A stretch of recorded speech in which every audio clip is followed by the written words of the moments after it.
everybody. Welcome back to WCCA TV in Worcester, Massachusetts, where we have our Tech Safe program.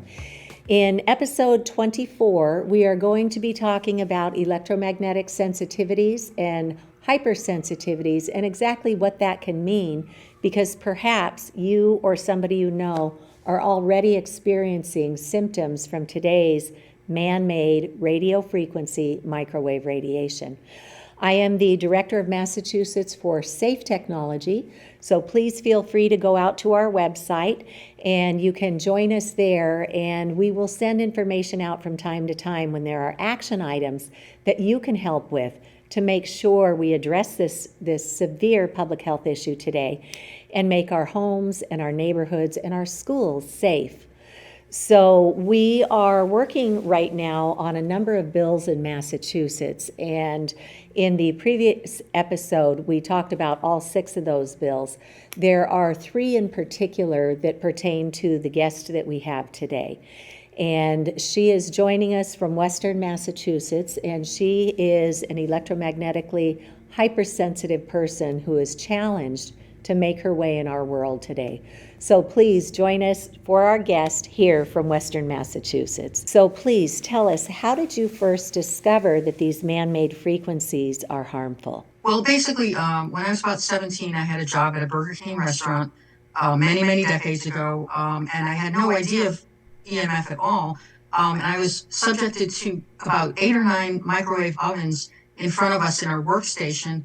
And every time they needed to put a hamburger in the oven, we'd be kind of irradiated, not knowing what was happening to us.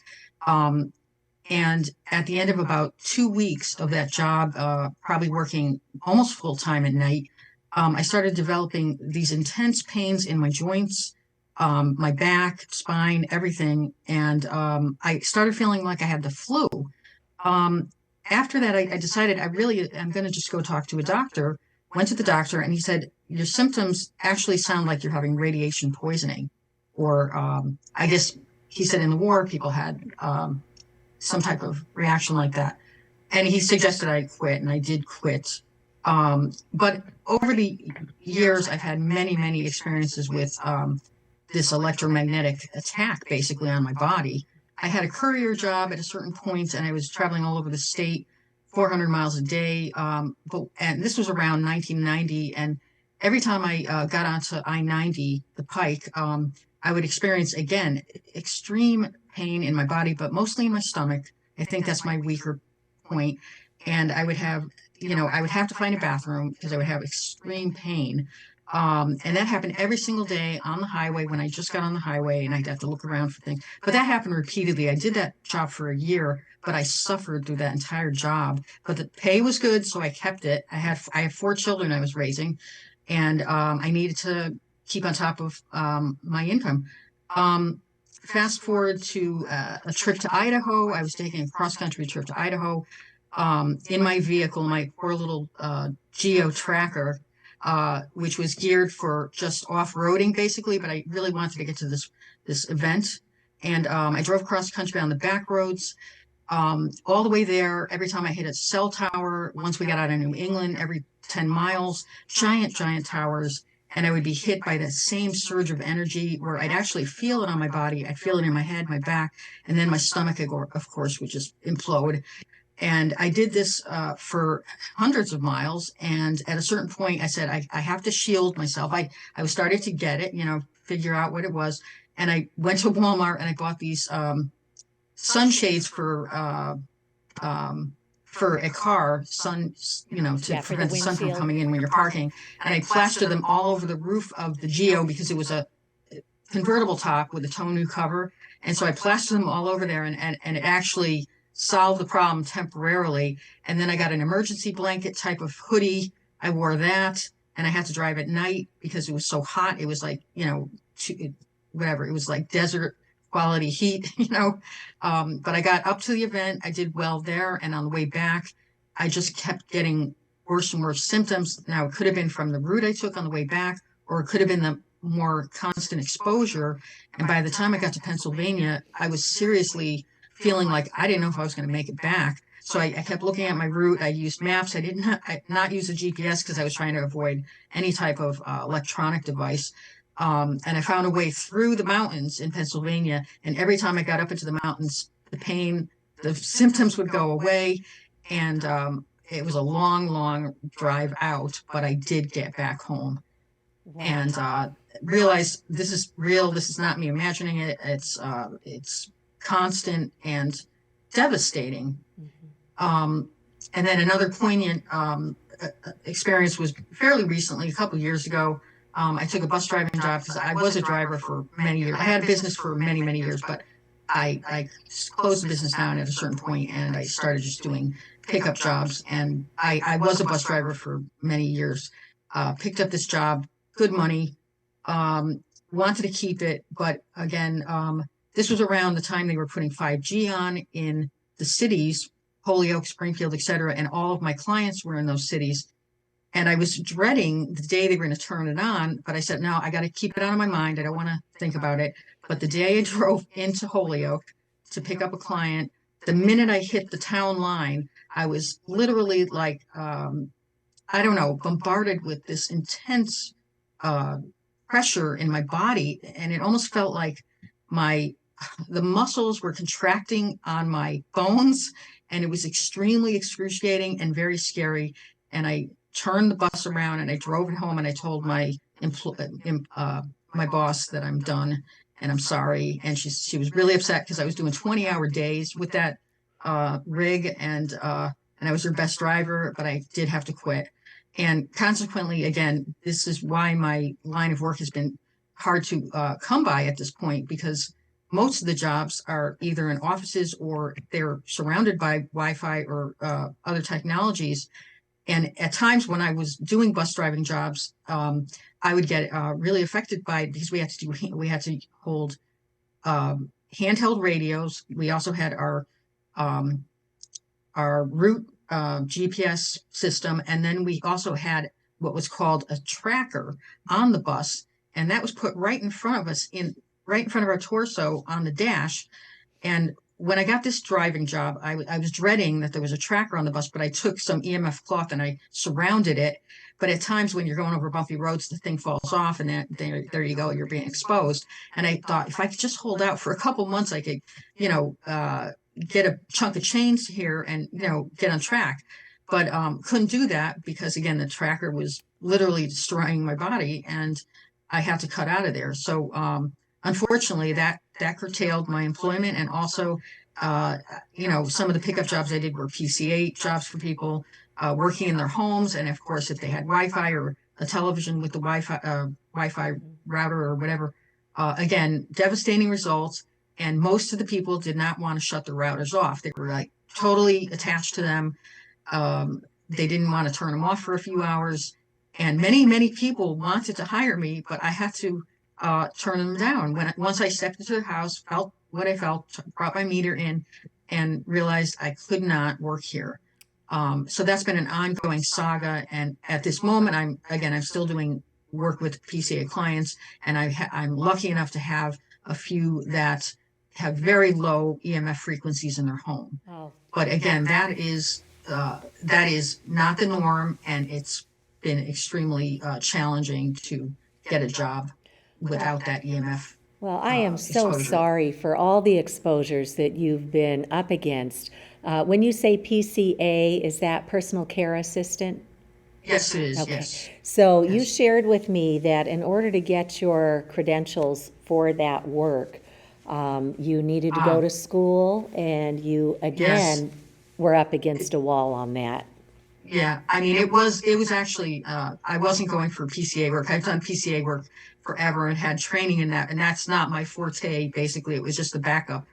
I was going to school for environmental studies, and I went for about 5 years, 3 years to GCC, which is Greenfield Community College, and then I went for 2 years to Mount Holyoke to finish up that degree. When I was at GCC, they were extremely accommodating about my EHS, which is electromagnetic hypersensitivity syndrome.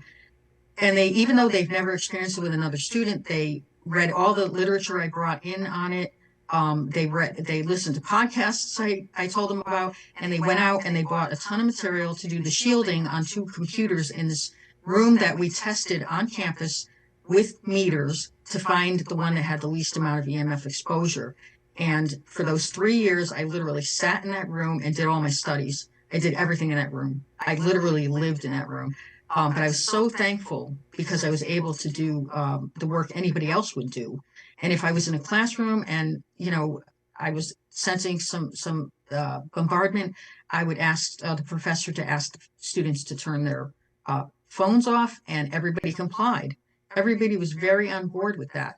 However, when I went to Mount Holyoke out there in South Hadley, I went to the disability uh, office, and they literally said, "We never heard of EHS. We haven't even heard of chemical sensitivity." And I'm like, "Are you kidding me?" So they literally did not want to accommodate me. And this is why I even asked for the accommodation, because I was a science major and I had to go to a specific building every day for a couple hours per class. I had 2 classes a day. And this particular building had a giant cell tower on it. And when I was up there on the 3rd floor, I swear my head was going to explode. I felt the intense pressure in my head. I couldn't think. I felt nauseous, dizzy, everything. And my professor did not want to accommodate me. She did not want me to change classes. I went to my advisor. He said he couldn't do anything about it. The disability service refused to acknowledge that EHS was a disability.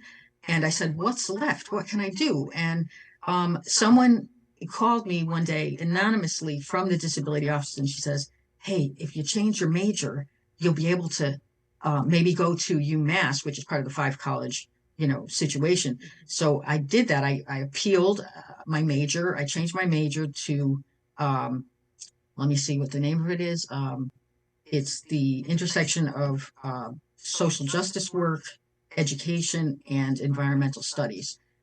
Because of that, I was able to take courses at UMass in some of their buildings that were low EMF or no EMF, old buildings, stone buildings, and I was able to finish the plan that I started, the mission of getting my degree.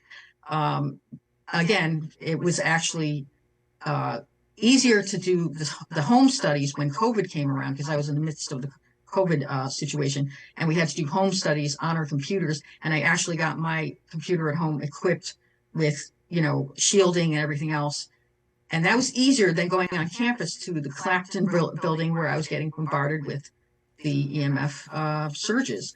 So it was just an amazing dichotomy of information. And I'm glad that I followed through with it, because I was able to graduate. Well, congratulations. You are just such an inspiration in your indomitable spirit and your resiliency. And, the irony of it is just so huge that here you wanted to go dedicate your life to doing environmental work and social justice work. And here you are, a victim of the environment.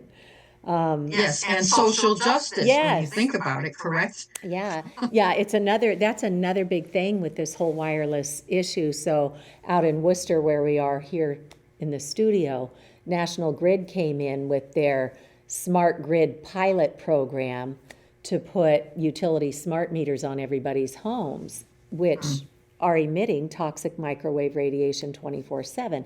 And it's typical of these big industries. They'll come into a community which is an environmental justice community, low income, a lot of racial diversity, people working 2 or 3 jobs just to keep a roof over their head and, food on the table. They don't have the bandwidth to get tuned in necessarily to what's going on around them.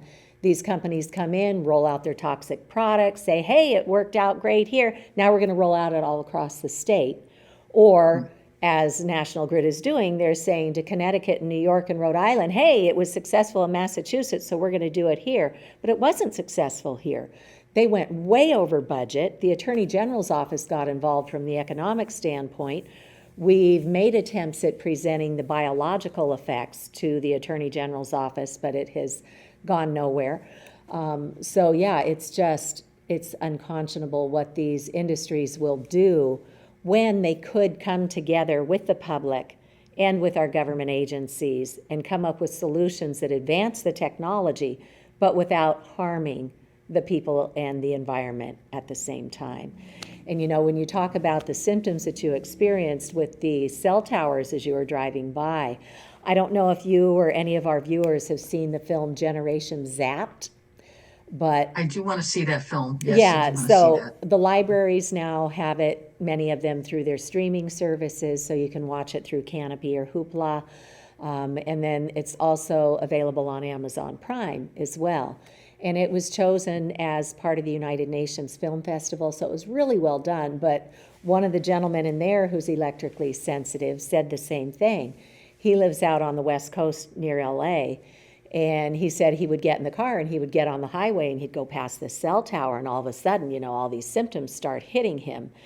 And it's happening to so many people, and some, like you, are very lucky to have a medical doctor who recognized microwave sickness, because most of them That was a don't. long time ago. I would say the newer doctors do not recognize it at all, Yeah. but I also have a naturopath who's very aware of it. Oh. So I'm lucky in that regard. You are very lucky. So, and we're all lucky today that when I fell down the rabbit hole in 2013, there was no way to even bring our healthcare practitioners up to date with their training on this. And now we're so grateful to Dr. Lynn Patrick and Elizabeth Kelly, who's a MPH, Masters of Public Health. Both of them have since put on medical conferences, and the most recent one was done in 2021, and it offered 24.5 continuing medical education credits that were valid until July of 2023. Once the 2-year accreditation period expired, Libby Kelly went on to take the entire conference, all of these world-leading experts in microwave radiation, scientists, doctors, advocates, building biologists.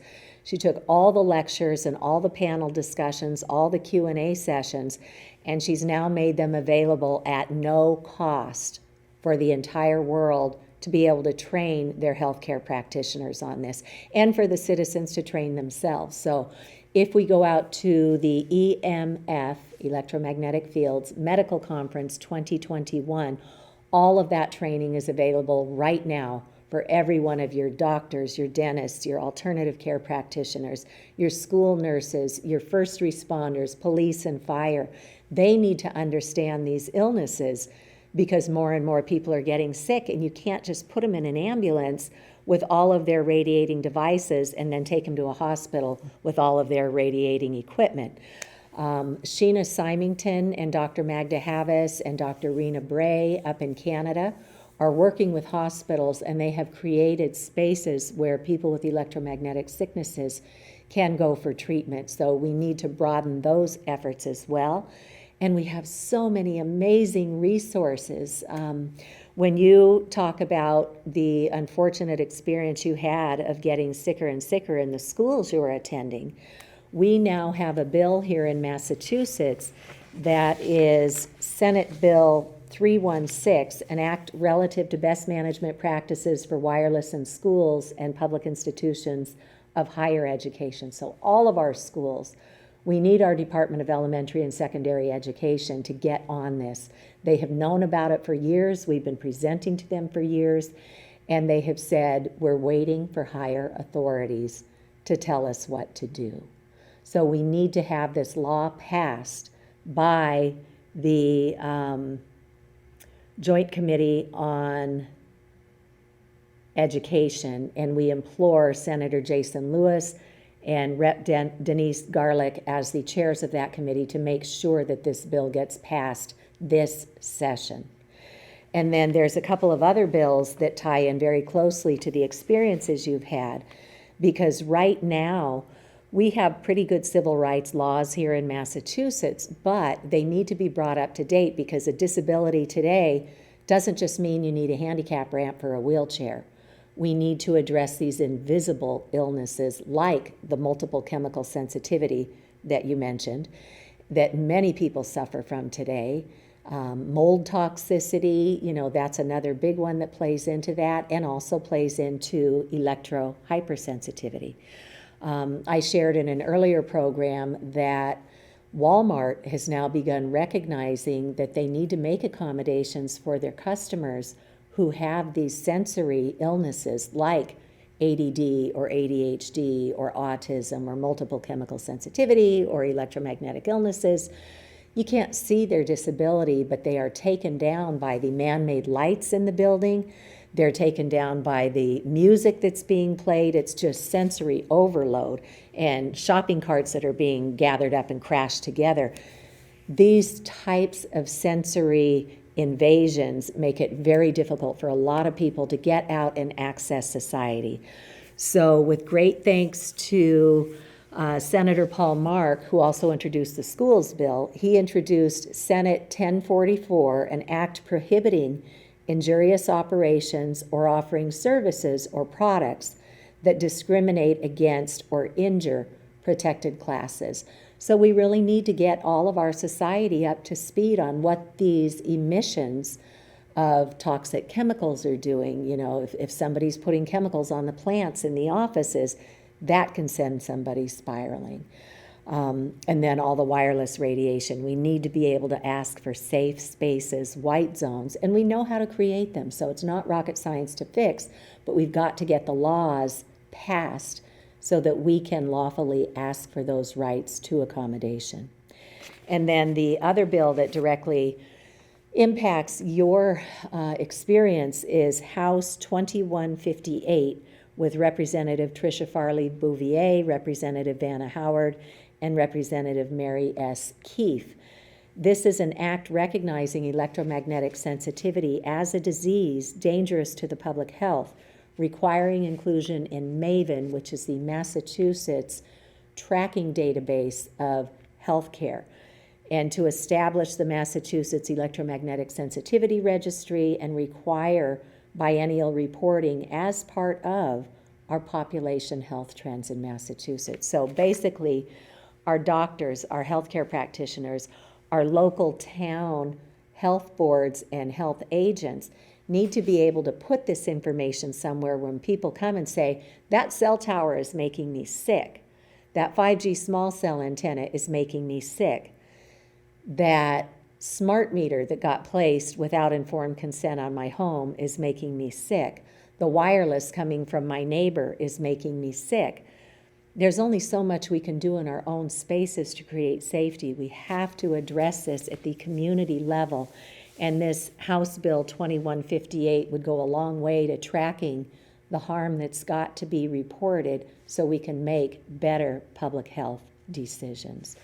So lots going on, and we hope to be a leader in Massachusetts. We have led the way on many important societal inroads, and we hope that we will find true champions in our legislature this session to stick their necks out on the line. And we know it's a big ask, but this is impacting your family, our legislators' families, and everybody else, and every pollinator, plant, and tree on the planet. The Environmental Health Trust has just put out a wonderful website with all the science on the environmental impacts, and I believe they're calling it Wireless, Wildlife, and the Environment, or something like that. But if you go to the Environmental Health Trust, you'll be able to find that. So I want to turn it back to you and ask, what do you recommend to others?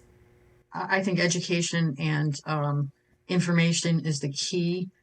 And I think some of those, the work you're doing right now is going to be very beneficial if authorities and, teachers and nurses and everybody get some of that information out, because they really are not aware, and they don't even know what the terms mean. So I think that education is the key. And then as an individual, again, there are many, many shielding cloths and devices, but again, hardwiring your computer, not using your phone if that's possible, trying to get a, wired in phone. A lot of buildings don't even have that anymore, so you have to go through VoIP or something. And then, I've done something as extreme as put pot lids on the smart meters. If I was in I just would take a giant stainless steel pot lid and, tape it to it. And I took the reading, and sure enough, it reduced it and it went out the other end. And then other things for individuals, I think that work well for me are uh, a grounding sheet. Okay, plug it into your negative or your neutral plug on your house, provided that your entire electrical system is done correctly. But the grounding sheet at night will actually heal you from a lot of damage, and it'll get you back to square one by morning. And that has been incredibly helpful to me in the last few years. The shielded clothing has worked. Sometimes if you're not sure of how to use it properly, you could actually pull in more, but so you've got to do your homework on that. But when I've used it correctly, it's worked amazingly. And then going out into nature and either walking on the ground barefoot to ground yourself directly to the earth, or go out into a forest where there's absolutely no Wi-Fi or anything. And I've done that pretty frequently through the last 20 or 30 years, is go out and stay in the woods for a couple nights and come back out, even though I'm doing very hard labor, doing, cutting trees down and everything. I feel like, I swear, I feel like $1,000,000 when I'm walking out of those woods, because Yeah. I've gotten healed by the lack of exposure. And so what I've noticed is that if I get to the extreme point where I cannot function, or I'm in a lot of pain, I just have to go back to the woods and rejuvenate and release all those toxins. And the other thing I was going to say is that there's a certain percentage of people on our planet, through genetics or whatever else, they're highly susceptible to EMFs, and because they cannot methylate, they call it. They cannot methylate. And it's just a genetic factor, but I think it's 7 or 8% of the population. And the guy who wrote the Rainbow Book, I can't remember what Yeah, the name Arthur of that is called. Furstenberg. Yeah, he mentioned that population that was suffering from higher sensitivity to that. Yeah, and that's that But just be, MTHFR gene, I think. is that it? Yeah, Um, so we are going to need to wrap up. Are there any okay. parting words you would like to share? I think I've been through the ringer on this, and I always felt like I'm going to find a way out. I'm going to find a way to get through this. And by researching, reading, watching podcasts, doing my own, experiments, I've been able to lead a fairly normal life most of the time. But I say nature is the key. Also, we have to stick to nature's integrity and what nature provides us, and get rid of the rest, because it's all hurting us. It's not only hurting me, it's hurting everybody. Even though you might not get the same symptoms, it is still damaging your body. There have been amazing studies on that. You are Okay, absolutely correct. Yeah, there's nobody who's infallible. We are all biologically electrical beings, and the earth pulsates this healthy energy 7.83 times a second. The electrons, we call that Schumann's resonance, about 8 times a second, right? And when we add on this man-made energy, megahertz is 1,000,000 times a second. It's pulsating these man-made radiation jacks at us. In the gigahertz range, it's 1,000,000,000 times. So you are spot on when you say, get back to nature and let nature reset what we were born with. So thank you so much. And I hope your kids know how lucky they are to have a mom who is so smart and compassionate and hardworking. It's really been an honor to interview with you, and I hope that the coming year brings more peace and that your Thank you health very will much, stay in Cece. touch. Okay. Thank you very Stay in much. touch. Everybody, join us at Massachusetts for Safe Technology. You'll find a wealth of information. We do 2 free public education webinars every month. Join us. We'll hold your hand as you come up to speed on this. Have a tech safe day, everybody. Take care.